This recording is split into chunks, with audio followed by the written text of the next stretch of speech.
When you think of Brazil, you probably think of its incredible culture, its beautiful landscapes, its massive economy. But there's another side to Brazil, one that's a huge puzzle for economists and scientists. We're going to dive into why this country, which is an absolute powerhouse in the lab, seems to have such a hard time turning those brilliant ideas into real-world success.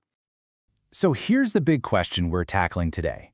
How is it possible that a country that pumps out world-class scientific research, top-tier stuff, struggles so much to convert all that brainpower into new technologies, into competitive companies, and into actual economic growth? It's this mystery, this paradox, that we're going to unpack. And to get to the bottom of it, we're going to treat this like we're inspecting a factory, an innovation production line. First, we'll look at the fuel going into the engine. Then, we'll check what's actually being produced. After that, we'll see if those products are even making it to the market.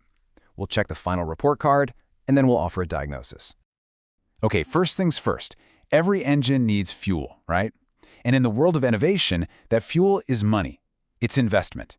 So let's start right there by looking at the resources Brazil is actually putting into its research and development system. The key number to keep in your head is this one, 1.2%. For a long time now, that's the slice of its entire economic pie, its GDP, that Brazil has dedicated to R&D. That number represents the country's total effort, but the real question is 1.2% a lot or a little? Well, when you put it on a global stage, that 1.2% starts to look pretty small. It's less than half of what the average developed country invests. And when you compare it to an innovation superstar like South Korea, it's not even close. They're pouring in over 4%. So right off the bat, Brazil's innovation engine is running on way less fuel. And it's not just about how much fuel, it's about who's supplying it. In Brazil, it's mostly the government. About 60% of all that R&D spending comes from the public sector. Now, this is the exact opposite of what you see in the most innovative countries, where it's the private companies, the businesses, that are driving the investment. So what this tells us is that the engine isn't just underfueled, it's also really dependent on the government to keep running. All right, so we've seen the fuel going in.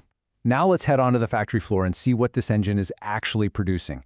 Because this right here is where the paradox really comes to life. What comes out of the system is, well, it's really lopsided. On the one hand, believe it or not, Brazil is an absolute giant when it comes to producing science. The country's public universities are research machines, constantly putting Brazil in the top 15 worldwide for the number of scientific papers they publish. So if the product is academic knowledge, the factory is working overtime. There's this saying that perfectly captures the problem.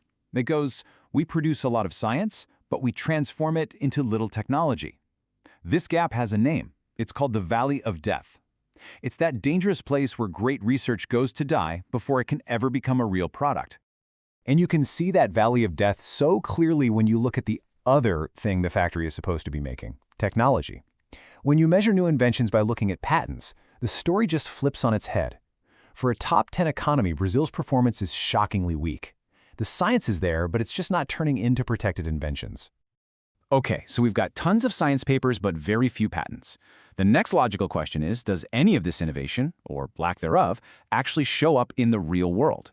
Are companies in Brazil actually using this stuff to innovate? And the answer, honestly, is pretty sobering. According to Brazil's Big Innovation Survey, about two-thirds of industrial companies in the country report doing no innovation at all. That knowledge being generated in the universities, it's just not making it to the factory floor for most businesses. Now, we can see the real-world cost of this by looking at something called the high-tech trade balance. Don't worry, it sounds a little technical, but the idea is super simple.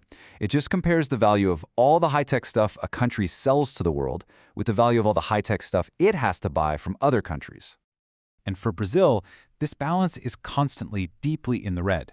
It's a classic story. The country exports raw materials, things like soybeans and iron ore, but it has to import the really high-value, complex stuff like microchips, advanced medicines, and sophisticated machinery. It shows a fundamental dependency on other countries' innovation. So we've looked at all the different pieces of the puzzle: the investment, the science, the patents, the impact on companies. Now let's step back and look at the final report card. There's something called the Global Innovation Index that pulls all of this together and ranks countries against each other.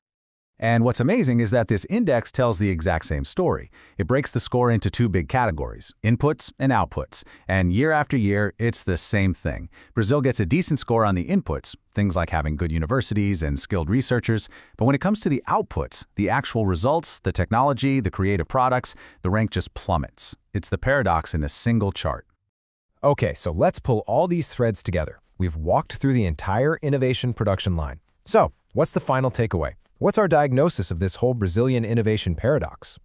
When you lay it all out, the picture is actually pretty clear. Brazil has one huge, undeniable strength. It is fantastic at producing scientific knowledge in its universities. But that strength is held back by two massive weaknesses.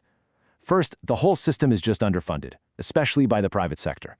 And second, it's incredibly inefficient at getting that science across the valley of death and turning it into actual technology.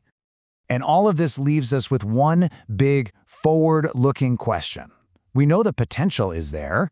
The scientific talent is absolutely there. So what's it going to take? What combination of policies, of investment, of cultural change is finally going to build that bridge and connect Brazil's incredible science to its economy? That is the real puzzle left to solve.